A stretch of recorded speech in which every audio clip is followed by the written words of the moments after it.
With a Project Nigel video, you know exactly what you're getting. Or do you?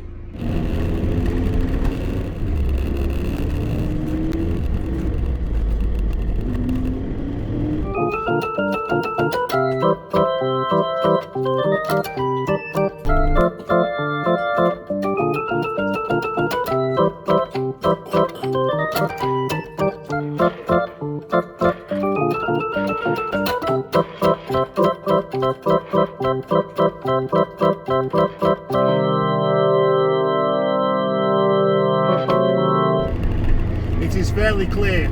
At the moment, I'm in transit phase on a little drive. That's because I'm in transit phase on a little drive. I am. Yes, you figured that one out well, didn't you? And I told you, which helped.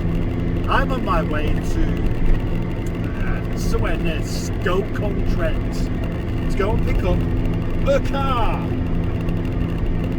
And you probably figured because I'm in transit phase I'll be going somewhere to pick a car up, and you'd have been right, and I've just confirmed it for you. So good, excellent. One thing you may not know about me is I suffer with hearing problems. This ear in particular keeps getting blocked up to the extent where it gets blocked up and I just think, alright, just talk in the other ear and I'll be fine. And it's been like that for a while. But last night, for some reason, it just suddenly started to clear up. And that means that today, on my way to Stoke in this truck, which is very noisy, I can hear it as loud as you can. And it's horrible, isn't it?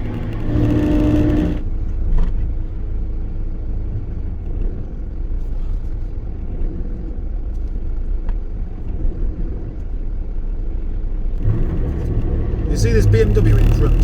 BMW 220.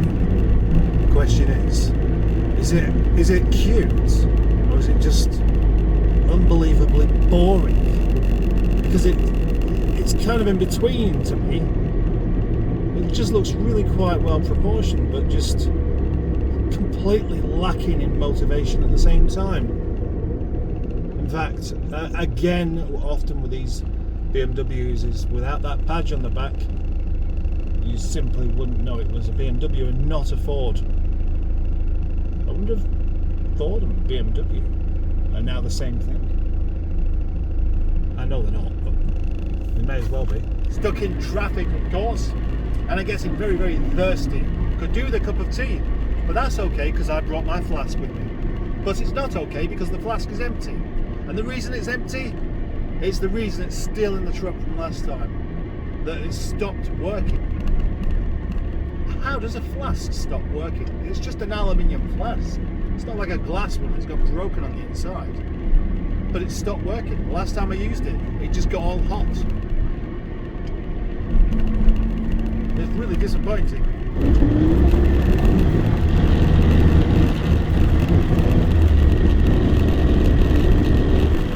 Occasionally, whilst driving on the motorway, you can see something interesting. It should be the Thelwall Viaduct, but you can't see much of the Thelwall Viaduct whilst you're on it. But there's a good reason for all this congestion.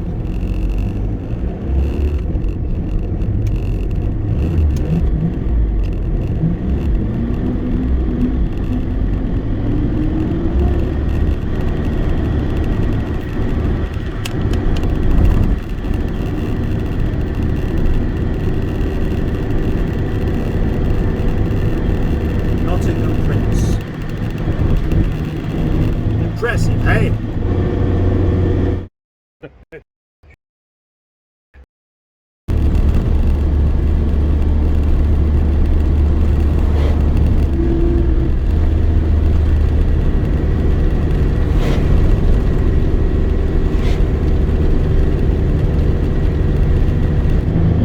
28 miles to go, 28 miles to go.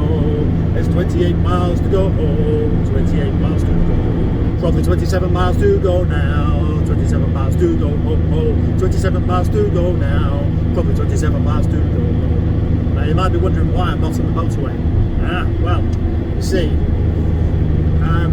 although I'm fairly sure I'm not overweight, this car is very big. It doesn't hang over the back, but is it worthwhile being pulled over by these people that take you away to the bridge to weigh you and keep you waiting for an hour or 2 or 3, what have you? I think not.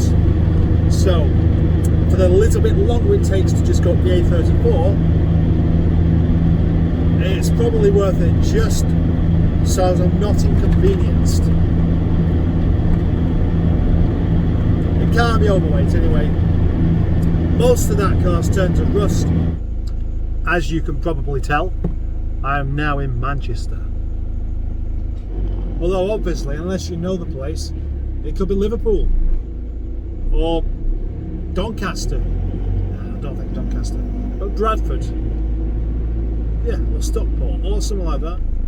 Just like if a tree falls down in the woods and nobody's there to hear it, does it still make a sound? If you're in Manchester and it's not raining, is it still Manchester? It's 1:10 and I still haven't eaten today. I've only had 1 cup of tea, and in an area where you can really smell a lot of food on the go, it's quite a challenge, you know. It is. Do you know, I could eat a scabby horse, but they don't sell them in the chippy.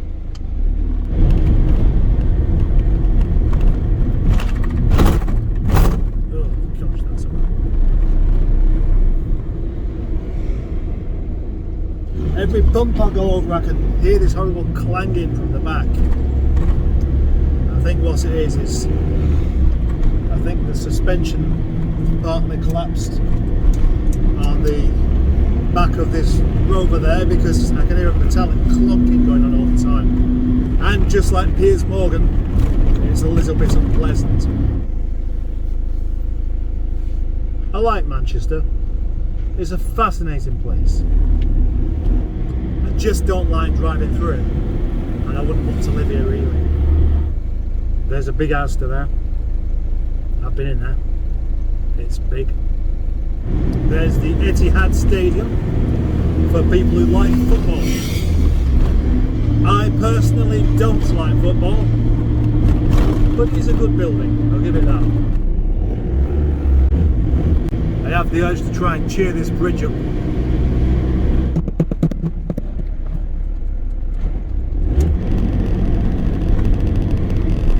It always amazes me the amounts of people that won't drive in the bus lane when the times are clearly marked at the side of the road when you can use them. Having an SD1 on the back certainly gets quite a few looks. Not by these young men driving BMWs or lads in hoodies, but by normal people, by proper people, by people who know what cars are. Here's a thought. Eccentricity. Many people consider me as being a bit of an eccentric because I've got hair, because I don't dress fashionably, because I've got an unusual sense of humour, because I'm quirky, because I'm a musician, because I do things differently to other people. But I don't really see why that has to make you an eccentric. I mean, I don't mind the term eccentric, I don't find it insulting or anything like that, but surely this is what everybody should be like. If only people weren't trying to be just like everybody else, we'd all be considered eccentric. And you know what made me think of that train of thought? Yep, bus lanes. Yep, those bus lanes. It clearly said there between 7 and 10 and 4 to 7. It's 1:30. A bit like when you first go into high school and there'll be 1 or 2 of the students there that will figure out their way around the school and know where the classes are and read their chart of where they're going throughout the day. And then the rest of them that'll be following them around because they can't quite figure it out for themselves. That's bus lanes for you, and that's also why so few people are eccentric.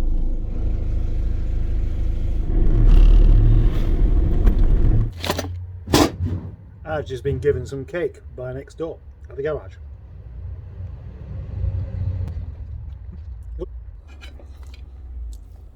Some more. Anyway, enough of that. and may as well introduce you to the car I've just collected.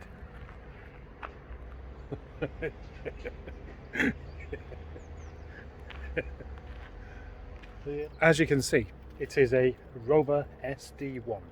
SD1 V8 with a body kit on it and just a little bit of rust here and there. Who remembers a video from a few months back where Craig and I went somewhere quite local, somewhere in Newhay, to a farm where we saw an SD1 that had been dry stored for 30 years. And when I say dry stored, I mean stored in a damp barn. Well, this is that very car. And it's come back almost to where it started in the first place. Let's have a little walk around, shall we? A little commentary. From 40 foot away, you can still see it's rotten, unfortunately. Yeah, it's in a bit of a sorry state. Nice colour though, we can agree on that. So what's missing? I would say what's missing is a substantial amount of metal. There's obviously some bodge job there. I don't call it a bodge job, I don't know whether he's done it himself. Some there, and then obviously great chasms appearing where the metal has simply disappeared.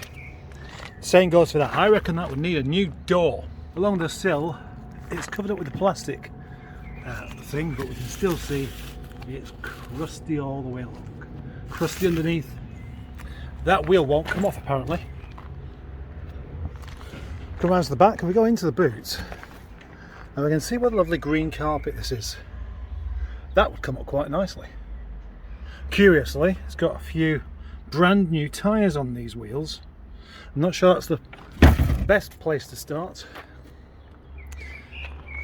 Let's have a look underneath and we can see. Oh dear. I'm lucky that exhaust didn't fall off. Look at that fuel tank. That's not going to hold a lot of fuel at all. It's much the same on this side. I can smell petrol. Got a nice tyre on there. And then this door is somewhat scabby. You'd have to be quite an expert to take that beyond just being chucked away, I think. That's been welded up at some point by the looks of it. And this sill's not as bad actually. It's quite crusty, but it's nowhere near as bad as the other side. But then there, look at this. Yes. That's definitely seen better days. All of this has. There's an awful lot of metal that needs to be made or replaced on this car. Do you know what? On the inside it's actually quite nice. It's dry for a start. And it's green. Lovely green carpet and a nice old car smell to it. And look, a headlining that isn't actually overly sagging. How strange is that? A familiar SD1 dashboard, quite famous for its pod thing that can be moved from one side to the other. That windscreen repair is probably not legal. Look at all these buttons there. They're cool, aren't they? Now this gear knob interests me because that seems to have been the influence on the Japanese car scene, because they always seem to have gear knobs that look like that.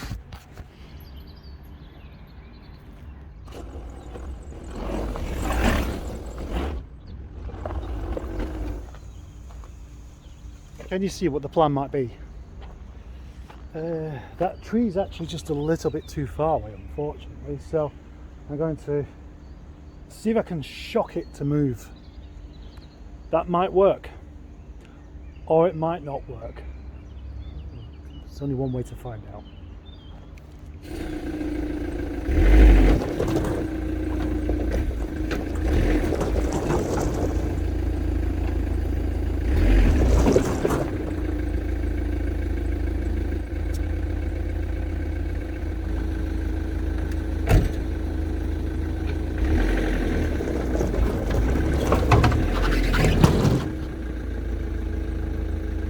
Well, that's moved it, but now I've got another problem.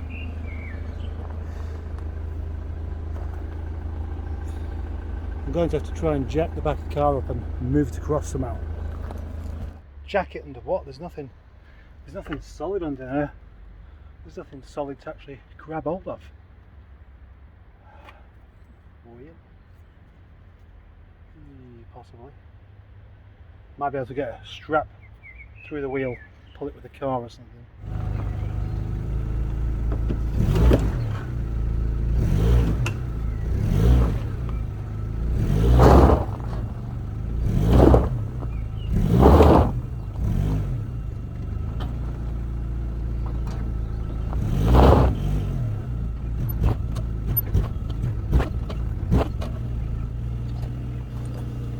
That might just about be enough.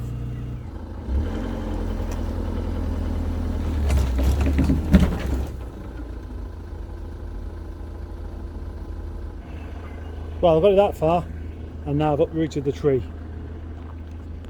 Well, as you can see, the tree's not really up to it, is it? I thought it was going to be strong enough, but it's not. Well, that one will be. Keep going.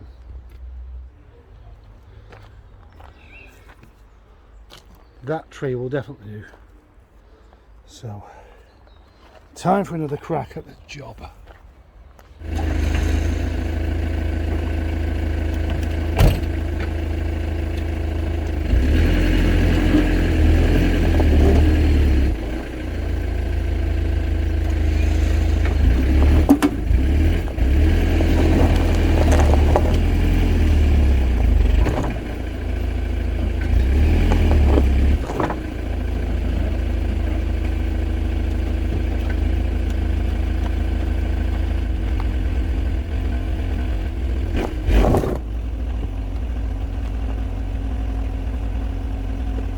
Bit stuck now because the hook I was using has just snapped straight off because it's rather badly corroded, so I need to find something else to attach to now.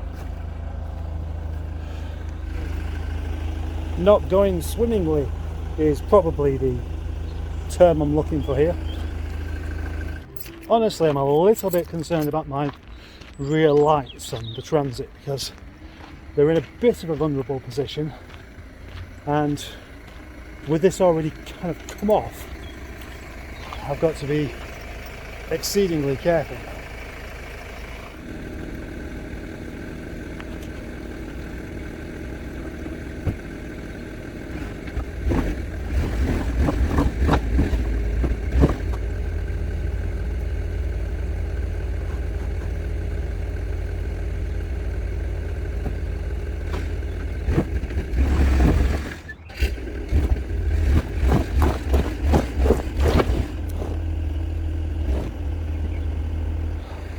It's off, but it is very much in the wrong place.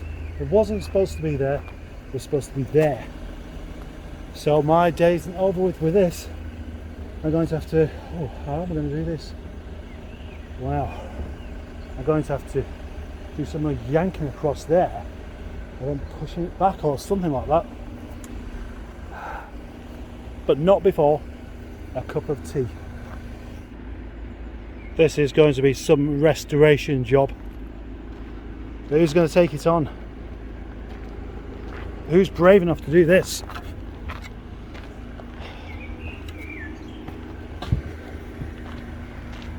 Quite a bit of the SD1 is on there. Quite a lot actually. And there. I'm going to use the truck to try and yank it this way slightly. Turn the wheels the other way again. Pull it along a bit and then use the truck yet again, preferably with something between my bumper and the car, to push it back into the space that I want it to be in the first place. Let's hope that hook doesn't snap off.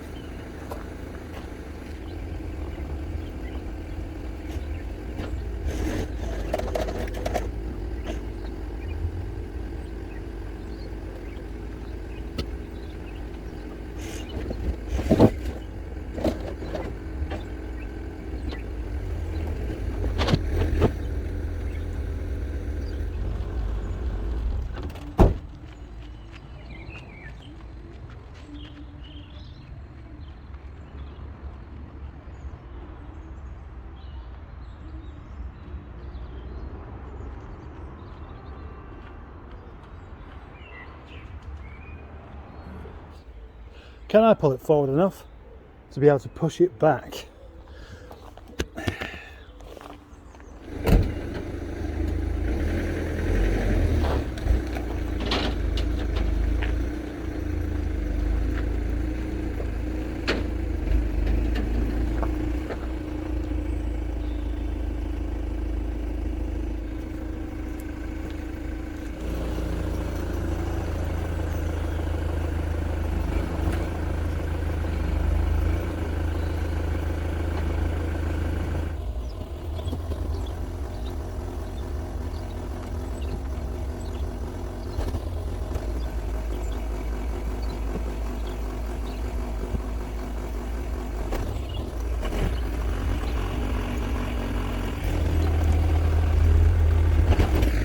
Yeah, that's in almost the correct place.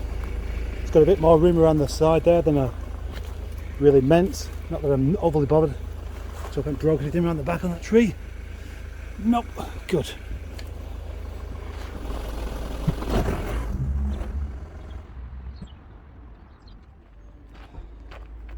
What a palaver!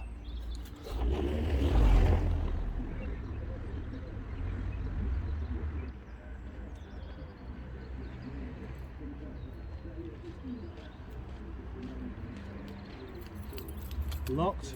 Don't want anyone nicking it, do I?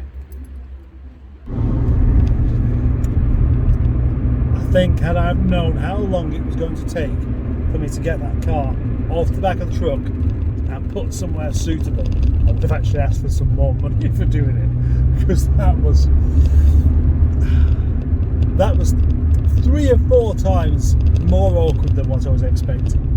I knew it was going to be a bit difficult, but those brakes are still seized on. There's not brakes, the wheels are just seized. They're not entirely locked, but